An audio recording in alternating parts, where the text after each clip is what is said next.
មនុស្សយើងអាចធ្វើដំណើរទៅដល់ឋានព្រះច័ន្ទដែលមានចម្ងាយជាង 38,000 គីឡូម៉ែត្រប៉ុន្តែតើអ្នកដឹងទេថានៅលើភពផែនដីខ្លួនឯងមានកន្លែងមួយដែលនៅឆ្ងាយពីយើងត្រឹមតែ 11 គីឡូម៉ែត្រចុះទៅក្រោមប៉ុន្តែយើងស្ទើរតែមិនដឹងអ្វីទាល់តែសោះពីវាទីនោះគឺរណ្ដៅម៉ារីណាចំណុចងងឹតបំផុតឯកោបំផុតនិងអាចកំបាំងបំផុតនៅលើភពផែនដីតើមានអ្វីលាក់ខ្លួននៅទីនោះទី1ជំរឿដ៏គួរឲ្យភ័យខ្លាចដើម្បីឲ្យងាយស្រួលស្រមៃប្រសិនបើអ្នកដកភ្នំ Everest ដែលជាភ្នំខ្ពស់ជាងគេលើលោកយកទៅជ្រមុជចូលក្នុងរណ្ដៅ Marina នោះកំពូលភ្នំដ៏ខ្ពស់មួយនេះនៅតែលិចបាត់នៅក្រោមទឹកសមុទ្រជម្រៅជិត 2 គីឡូម៉ែត្រទៀតនៅចំណុចជ្រៅបំផុតដែលគេហៅថា Challenger Deep វាមានជម្រៅជិត 11,000 ម៉ែត្រនៅជម្រៅនេះសម្ពាធទឹកមានកម្លាំងខ្លាំងរហូតដល់ទៅ 1000 ដងនៃសម្ពាធលើផ្ទៃដីវាខ្លាំងល្មមនឹងកិនកំទេចឡានដឹកទំនិញមួយគ្រឿងឲ្យសំប៉ែតដោយក្រដាសក្នុងមួយពោព្រៃភ្នែក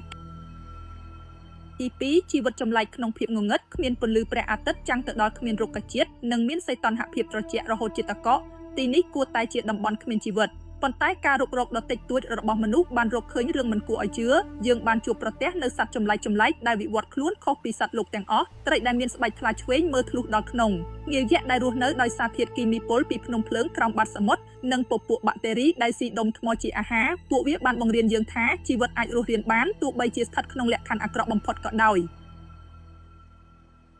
ទី3អាចកំបាំងដែលមិនទាន់លាតត្រដាងរហូតមកដល់ពេលនេះមនុស្សដែលបានទៅដល់បាតរណ្ដៅ Marina មានចំនួនតិចជាងមនុស្សដែលបានដើរនៅលើព្រះច័ន្ទទៅទៀតយើងទើបតែរុករកបាតសមុទ្រជ្រៅបានប្រហែលជា 5% តែប៉ុណ្ណោះនៅមានផ្ទៃដីដ៏ធំធេងនិងរណ្ដៅជ្រៅជាច្រើនទៀតដែលមិនទាន់មាននរណាធ្លាប់បានឃើញតើនៅមានសត្វបូរេប្រវត្តិដូចជា Megalodon ឬក៏សត្វចម្លែកក្រៅភពលាក់ខ្លួននៅទីនោះដែរឬទេគ្មាននរណាដឹងច្បាស់ឡើយ